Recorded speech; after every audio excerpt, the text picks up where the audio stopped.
6 of you. Cool. So the rest have never flipped the house. Okay? Yeah. Yes, thank you. Yeah. All right. Exactly. Who owns a investment property outside of your primary residence? An investment property can include a multifamily lot that you're living in. Awesome. That's about 40% of the room. So we got a lot of newbies here. Okay. Who has done commercial development where you're doing 5 or more units? In the commercial, in the real estate, if you do 4 or less, it's called residential. 5 or more is called commercial. So who's done 5 or more? All right. About 4 of you. Okay.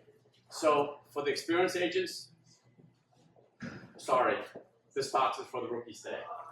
Fair? That's why we're here. That's why we're here, right? I just want to understand who's in the audience. I can sort of have a conversation. And really, my goal is to inspire you. My goal is to share with you that real estate has changed my life. Real estate has helped me live the life that I really want, where money doesn't run out before one runs out, right? How cool is that? And residual income is real. Passive real estate investment income is extremely real. So how do you get there? How much time do I have? 5 minutes, 10 minutes, 40 minutes? How long do you want to talk? How long do you guys want me to talk before I lose your, before you start checking all your phones? Since you're the first one, I guess you got as much time as you want. No, I want to be fair. So how about 15 minutes? Is that good? And then go back to networking? Sounds good.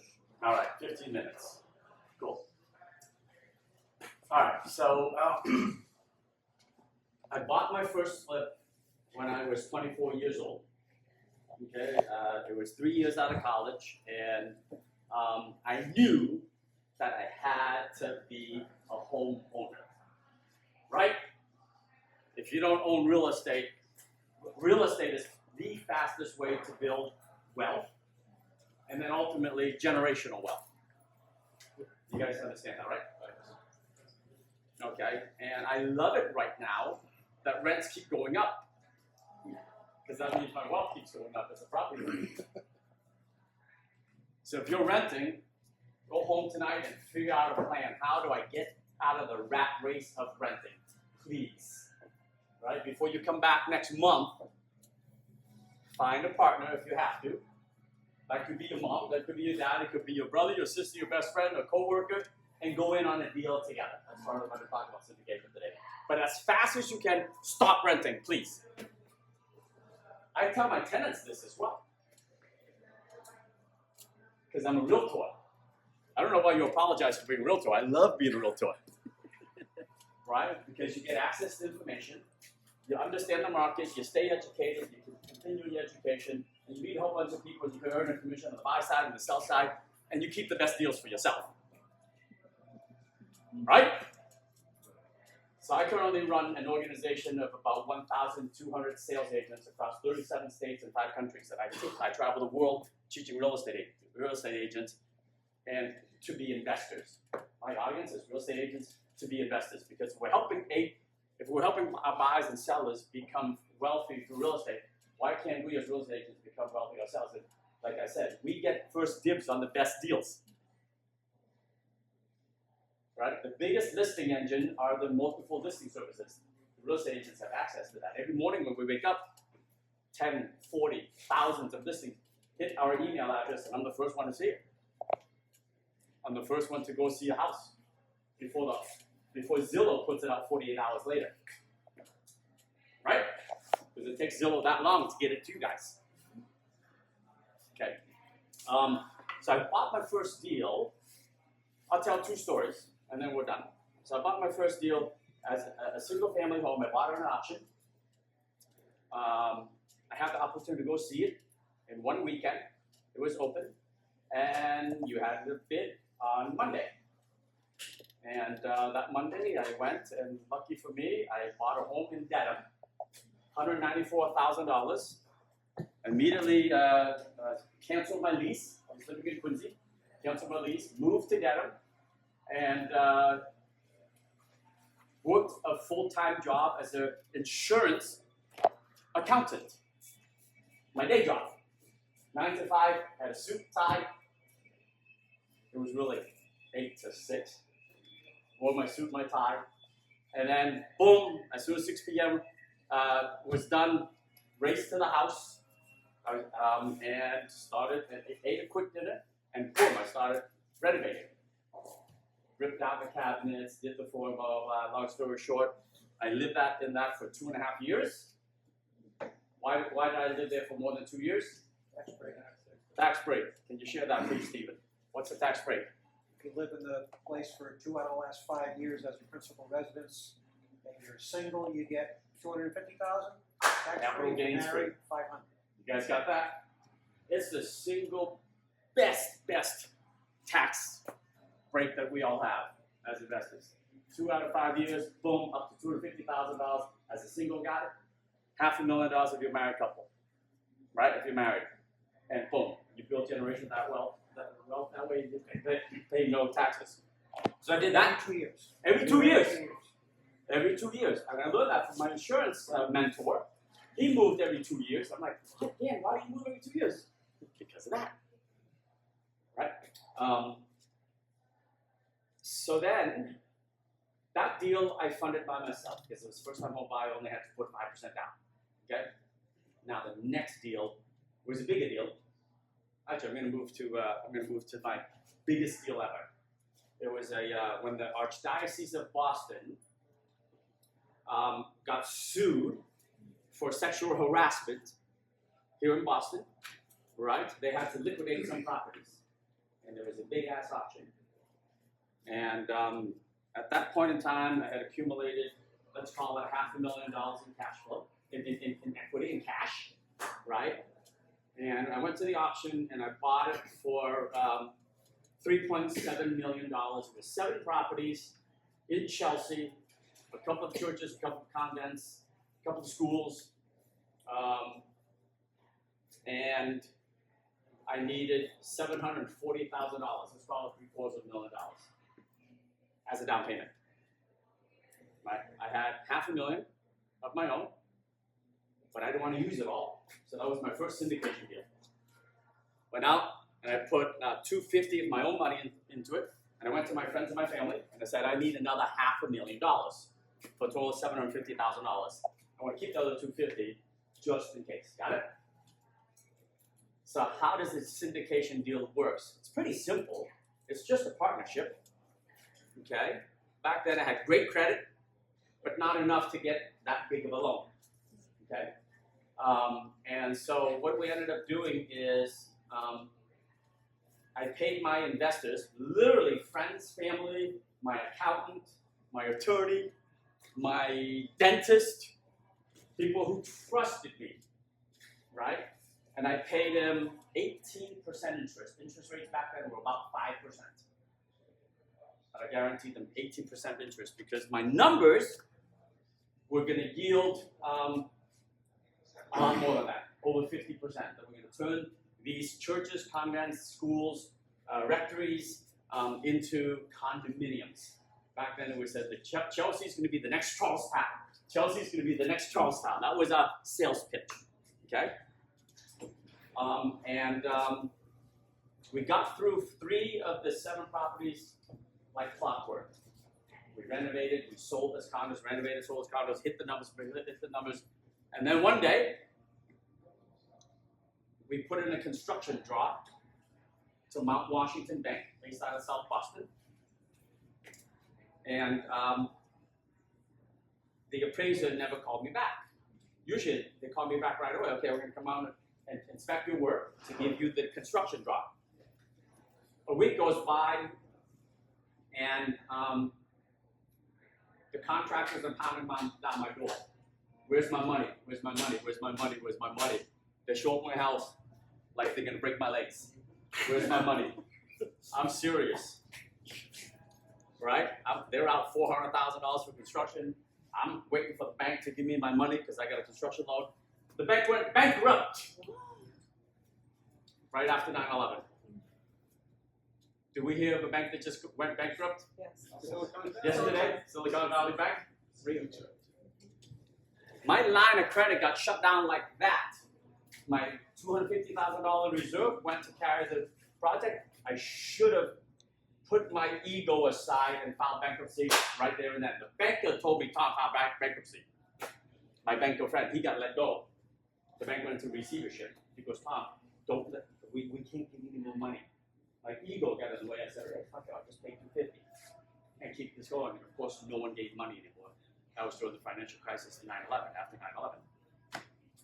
File bankruptcy, guys. I'm sharing with you because it's not always fun. It's not always roses, right? It's not always blue sky. Filed bankruptcy to protect my home. Lost all of the other homes except my 3-family that I lived in, because that's my primary residence. I have a homestead. You guys know what a homestead is? Right? A homestead protects your home, even during bankruptcy, no one can take it from you. Okay? I share that story because that wasn't the end. That was a very valuable lesson that allowed me to continue to thrive for years on end and up until today. And the one lesson I have for you is always have a lot more reserves in the bank account if you're going to do real estate investments big time. And for the tough times, set your ego aside and just file bankruptcy. There's no shame in it. I'm serious. That's what the law is in place for. Am I live right now? No. Woo! It's okay if you put it out there. I let everybody know. I'm not ashamed of it, right? The most recent deals that I bought 3 homes in the last 4 months. I'm in the middle of 3 flips right now. Okay. They're all single-family homes. Excuse me, one's a condo and 2's a single family. Okay. If you're looking for deals, we were talking earlier, right, Stephen? Stephen is asking me, where do I find deals? I find deals in meetings like this. Okay. If you got a house to sell, come talk to me. Talk to everyone around here. If you've got a distressed property, come talk to us. Okay, realtors, I love realtors. You guys see it first. So my last 3 homes I bought were 2 were from realtors, okay, who found the deal, and they won't list it because it's too ugly to list. What's an ugly house? A hoarder house. One that the septic is failing, that needs $100,000 worth of work and the owner doesn't have it. It's an ugly situation. It's a nasty divorce. Someone died in the house. There's a murder in the house. Things like that, right? Those are ugly houses. You guys see the billboards that says, we buy ugly houses? We got a home investors guy right here. We buy ugly houses, right? I used to be a we buy ugly houses guy. All right? And so we love ugly situations. So if you're looking to buy deals, let your spheres of influence know, I love ugly. I love houses that stink.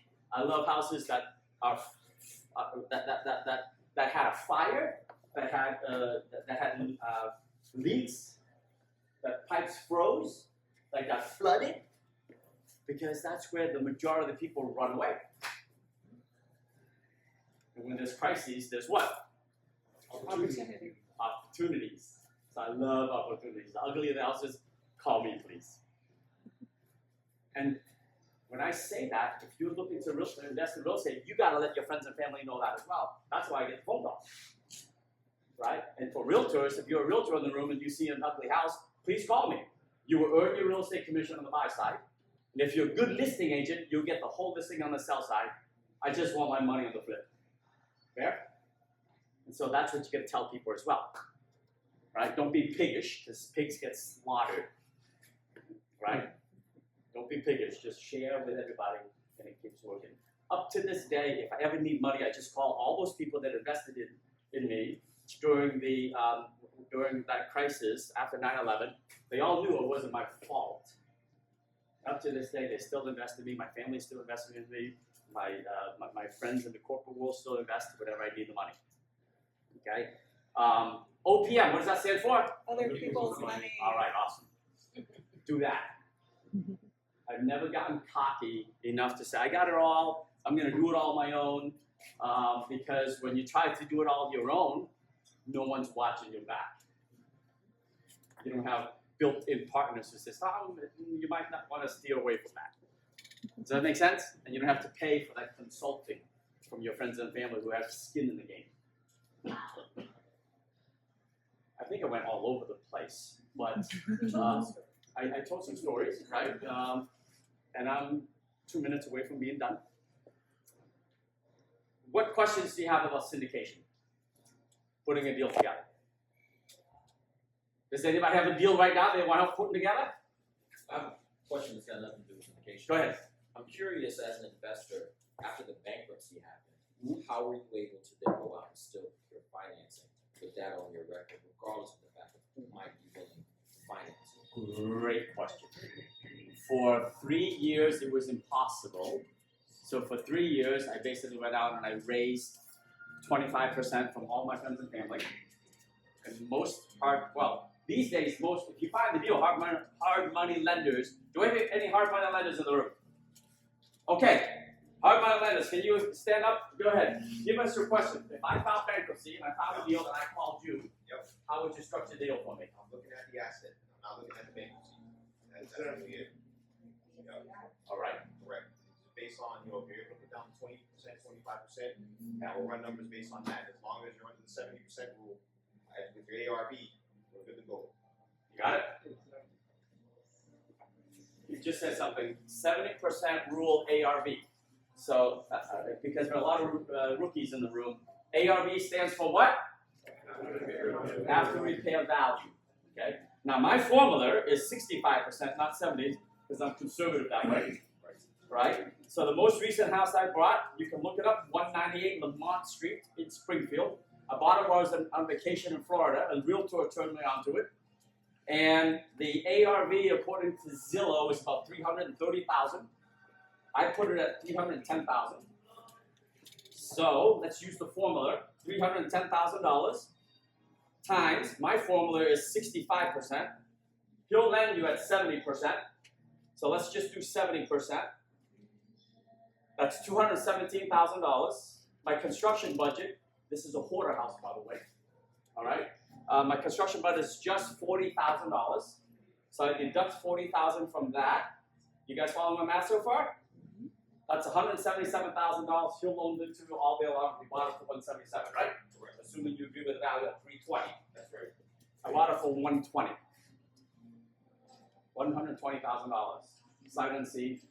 My realtor went to see it. My realtor gave me the comparative market analysis. My realtor checked it out for me. And I signed the papers literally within hours of me getting the phone call. And so that's a deal. You lend on that all day long. All day, every day. Right. So so on this one, Eastern Bank actually financed it for me at 5%. That's the loan I'm talking about. That's the loan I'm talking about. Who's here for that? That's a little different. When you get to my stage, That's you get a little bit, you get better financing. Right? Eastern gave, I have a line of credit. If you have equity in your home, who has equity? A lot of Americans have equity in your homes. A lot of it. Okay? If you have equity in your home, go to the banks. If you need a referral to Eastern Bank, give me a call. I don't make any money, but Eastern basically gave me an open line of credit at 5%. Got it? So I'm buying that house. Tom, that's not cross collateral, right? That's took investment. Your own equity you just bought. It's cross collateralized with one primary home. That's it. Is that floating or fixed? It is prime minus 0.25%. And when I got it, okay, when I got it, it was prime minus 0.25, which is 5%. Good question, right? Most lines of credit are prime minus a quarter of a point.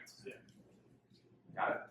By the way, the interest rate just dropped today or yesterday because of the Silicon Valley Bank. Go ahead. Are you holding? What's your holding strategy? I do. So as rookies in the room, my suggestion for you is try to buy one house a year. It's not a lot when you think about it. It's one house a year. So yes, every year I buy one house. I buy a lot of houses, but I keep one. I pick the best one. I keep one, and half of my portfolio is in long-term rentals, and the other half is on Airbnb. I love Airbnb. Right? It's a little bit more work, a little bit more labor-intensive, but it yields 3 times more returns. My Airbnbs yield me 30% cash on cash. My traditional rentals yield me about 10%. 10%. But those Cash on Airbnbs cash. have to be a nice location. What's that? Those Airbnbs, they're all at really nice locations. Those Outside of Airbnbs that, have to be nice location. I love that you brought it up. yeah. You guys could look up 20 Edward Street in Worcester. That's my Airbnb. You'll find it on Airbnb right now.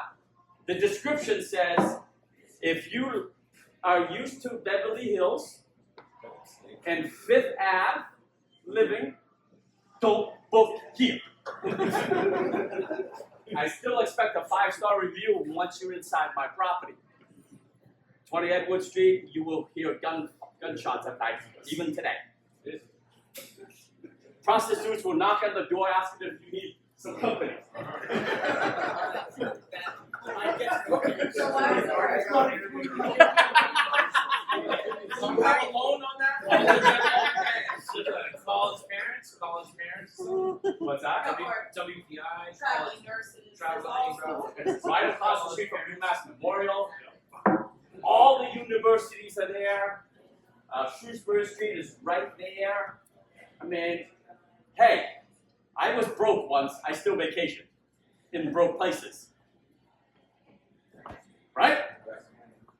People in Worcester still have deaths and weddings and baby showers and reunions and got it? And they still get married. We had a divorce party. It was awesome. I said, can I go over? No. So Airbnbs, half of my stuff's Airbnb. Now, I have good stuff. Airbnbs in great places, I have Airbnbs in the worst places. Because people still need to gather. They still need to vacation. All right, guys, I've spoken enough. I'll take questions. Yes, sir. Question on the syndication. Yeah. I know there's many different ways to do it. What type of agreements did you have with your investors? Was it formal? Was it Great written? question. Was it just a All in conversation? writing. My saying is, if it's not in writing, Right. it is not in this world. If it's not in writing, it is not in this world. Everything is written down. For sure. Yeah. Secure to the property or not secure to a specific property? It really depends on the deal. Great Okay. question, right? So I did a deal, so I did one of these real estate investment training courses about a year and a half ago. We had a bunch of you guys in the room, and we did a tour on that day. And we toured about 6 properties, and we came back and we kind of went out to crunch numbers, and put an offer in that day, and we closed on the house 3 days later. And there were 8 students in the class, and we did a syndication deal. I said, we're going to do a syndication deal. You got 2,000, you got 5,000, you got 10,000, you got 30,000, whatever. Let's put money together and let's do a syndication deal. So we bought a 3-family in Webster, Massachusetts. We bought it for $260,000. We needed $52,000 down, 20%, and the bank, RCN Capital, financed it. They only required actually 10% down, but I wanted 20% in our bank account just in case. Does that make sense?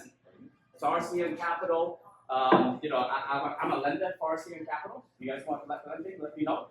All right, they lend in all 50 states. For good credit and experience, they'll lend 10. They'll require just 10% down payment. Okay, 100% construction financing, assuming you buy it at 70% or less, ARV minus construction costs. 2 points? Okay. 2 points? How many points? For you, 3 points. Yes, 2 points. 2 to 3 points, Maddie. Okay, and that's what we did. And so all the students put together at the least expensive. The least amount was $2,500.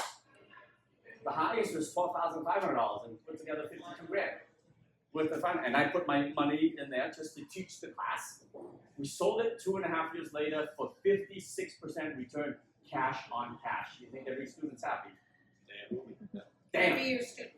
Huh? I want to attend one of those. Yeah, and yeah, so her $2,500 turned into $3,800 in 2 years, and she learned the process. She saw, and we paid a property manager 10% all along the way, right? We filed tax returns all along the way. Everyone got their K1s as an investor. That's what you get as a K1 to show your profits, right? So you didn't have to pay out dividends, they weren't attached to the property, and you only had to make them whole after you. On this specific deal, everyone was just in for we had a 2-year play. We basically went in, the rents were going from 800 to 725, and over 2 years we got up to 1,400. Almost double, 725 to 1,400, right? So that's 28. We got it to $4,200 a month in rental income, and we flipped it. And we made I think we flipped it for like 365 or something, and all of us made about 52% return on our money. That's net deal. So you guys can find a deal and put it together. It's not that hard. Okay? If you find a deal that it's yielding at least 30%, call me. These days I'm only investing in deals that yield at least 30%.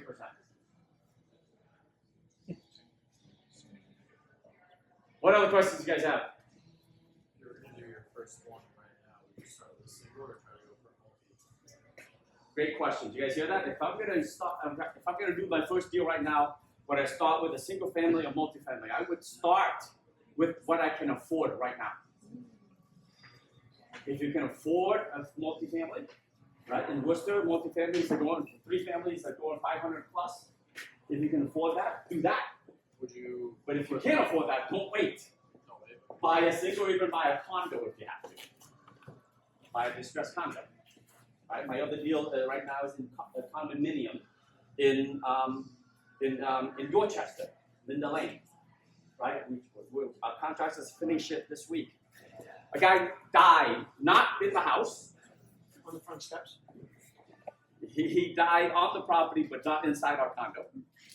Okay, and you know, I was having a drink with my buddy, and my agent calls and says, "Tom, I just got a listing." I said, "Oh, tell me about the listing."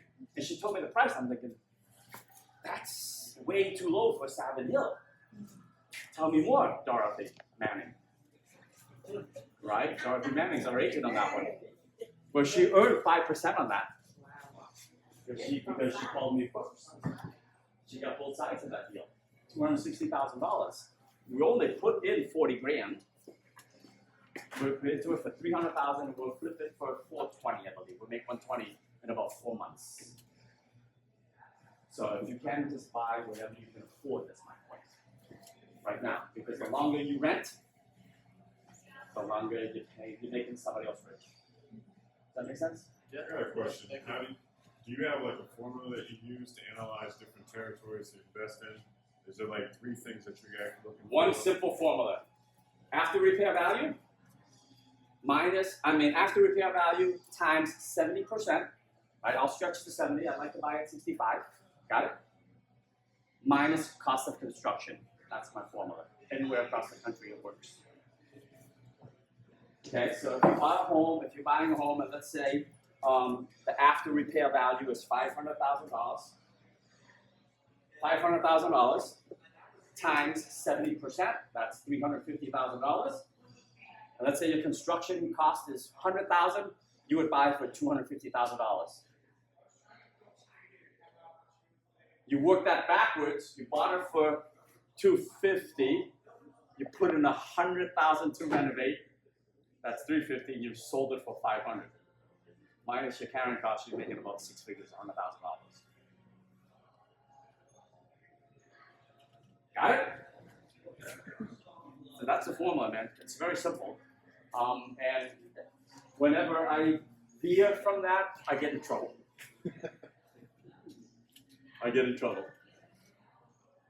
My biggest mistakes were not paying attention to the white elephant in the room, like a train track, like a cemetery, like a busy road, a double yellow line, a nasty neighbor. And I think those things are out of our control, my control, right? So those are my biggest mistakes, right? The bank going bankrupt was totally not within my control, right? If you were a real estate investor and Silicon Valley Bank had a line of credit for you, they got shut down today. their line of credit is gone. If the FDIC is taken over, they got no construction money. That's out of their control, right? So what about that? Like, the market's volatile right now. You know, people waiting. What do you think about people waiting for? They think the market's going to turn, or Or some- waiting Turn which way? Or waiting Yeah. for it. Turn which way? like a lot It of could the crash banks are further. crashing. Banks Good can't question. control that. They control that. The day you buy is the day it has to make money for you. But the ripple effects. I understand. So in the formula where I do 65%, let's do that one more time. $500,000, right? My times 65% is 325. Construction cost is 100 grand. If I follow my formula, I would not buy that house for more than $225,000. Got it? And I would renovate for $100,000, and I would make $175,000 minus my real estate commissions, my carrying costs, those things. Okay? So now let's say a turn, like you said, the real estate market turns. And during the last recession, the market turned by how much? Between 2008 and 2010. What did property values in Massachusetts drop by? Give me a number. 17%? 17% is about right, yeah. Across the board, about, let's call it 20%, right? Across the board in Massachusetts, it fell 20% during the last recession. So if it fell 20%, instead of selling for $500,000, it sells for $400,000, right? I'm still into it only for how much? Huh? 325. So instead of my profits being so much, it's 75,000. I'm still protected. That's why that So formula how do you determine works. the repair costs? How do you determine repair costs? You just gotta learn the business, man. You gotta learn the business. Or Yeah. partner with people that do.